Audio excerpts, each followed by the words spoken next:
Today I'm going to talk about fear, how it affects your performance, your perspective, and how you can manage your fears and make fear your friend. So there's a Franklin D. Roosevelt quote over there, which says, "We have nothing to fear but fear itself." And I'm going to teach you why it is important to have this mindset today. So what is fear? So to many people, fear is just something that when you're scared of, you think about. But to others, or me, fear is a primal instinct that helps escape dangerous situations. Fear releases adrenaline into your body, which makes your eyes bigger so we can see more around us, runs faster, and boosts our reflexes. This is known as fight or flight response, which helps us prepare for an attack. It has a really good purpose in your life.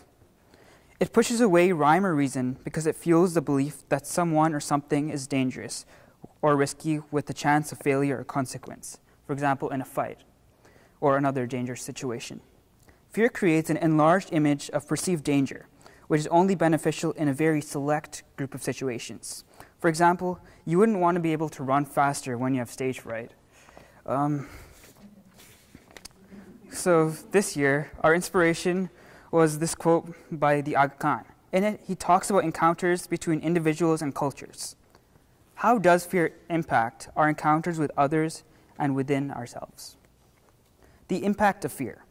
Fear is a successful psychological strategy. Chris Erickson, a University of British Columbia professor in the School of Political Sciences, says there is nothing new in using fear as a political tool. He says it's a well-tested strategy used by leaders throughout history. He states it's been around so long because it works. It mobilizes people to do things, but he says there's a weakness to playing the politics of fear. As soon as they realize and identify the pattern, you begin to slowly realize how obvious it is and how it is influencing you. How does it impact us culturally?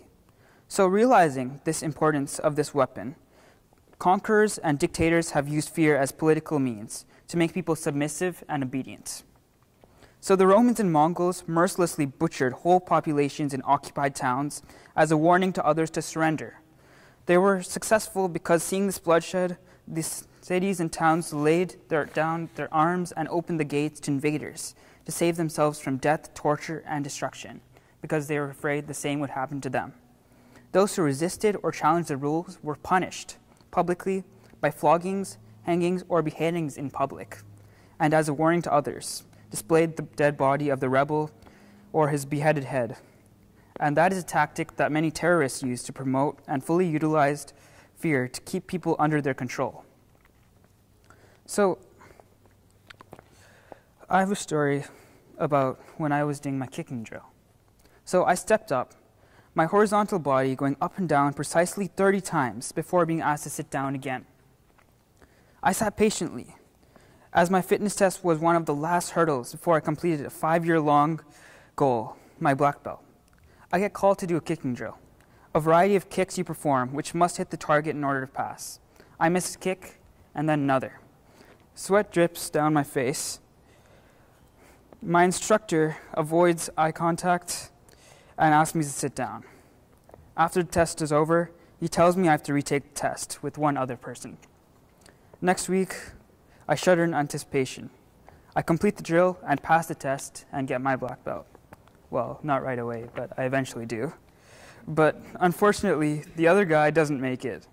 So after the test is over, a cry of joy escapes me as I had just escaped my fear and faced my fears. I shudder and tense up. I now realize I had very little self-confidence and would have failed if I had went second, looking at the other guy. It is vital to have confidence in your abilities and to overturn the outcome of failure.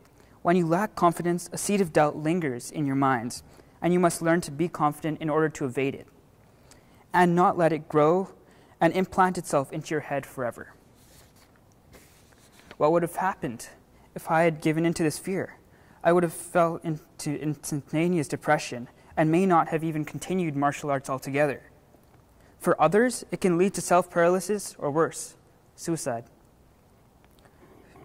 In Norway, several well-functioning young men unexpectedly took their own lives without any prior sign of mental disorder. This contradicts previous research, which suggests that depression or other mental illness is an important risk factor in suicide. So these young men, these 10 young men, in spite of their accomplishments and successes, had taken their own lives in their young adulthood.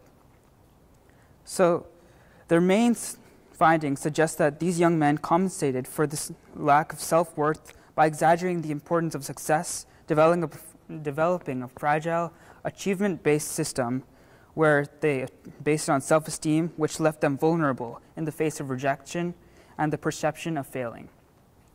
Facing fear. Remember how I told you the Mongols used fear as a strategy? The Mamluks were attacked by the Mongols, and instead of backing down like all the rest, the Mamluk general Kutuz identified his fear and responded by deciding to fight back instead of retreating. His actions led to a turning point in history, and he defeated the king instead of retreating. And then he rallied troops from allied nations to defeat the Mongol militia altogether. This is a true story of bravery, as he was outnumbered 5-1 when he started. 15-1 when he started. So there's the story of Ibn Battuta. In 28 years, Ibn Battuta traveled in the Muslim regions for 120,700 kilometers, and he set out alone on this journey.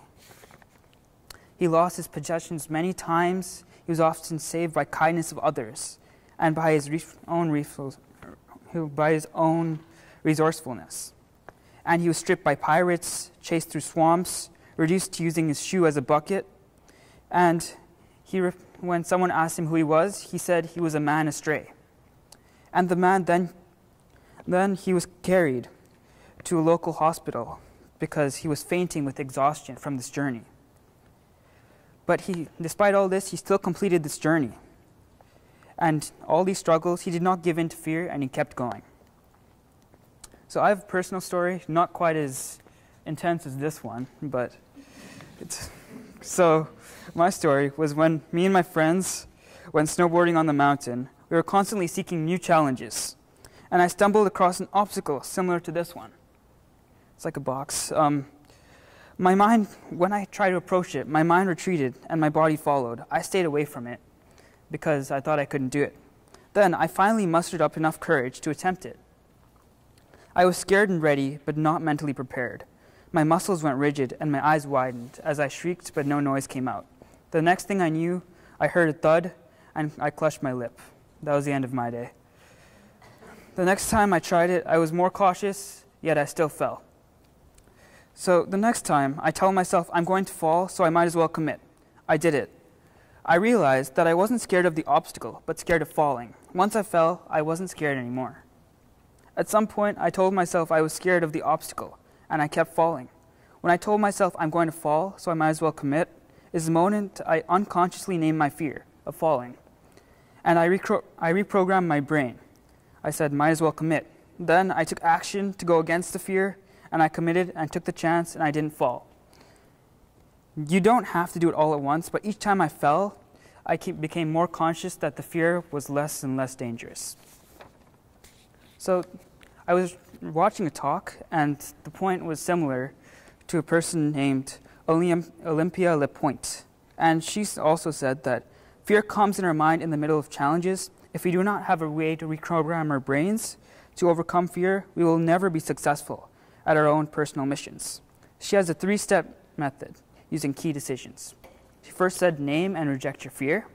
Then she says you must reprogram your brain with different thoughts, and you must rebuild the neurons in your brain by taking action. And thinking is not enough. You must actually do it and exercise your brain. So in conclusion, some fears are important, so you shouldn't just ignore them, but don't let them keep you from accomplishing your goals. So to quote the Aga Khan's Brown University speech, the Aga Khan gave a lecture at Brown University on its 250th anniversary. After the speech, he was interviewed, and at the end of the interview, he was asked to give advice to the young people in the audience. His last piece of advice was, everyone makes mistakes. Never regret them, but correct them. There's no such thing as a perfect world or a perfect life. To me, this means you shouldn't fear failure, you should learn from it and grow.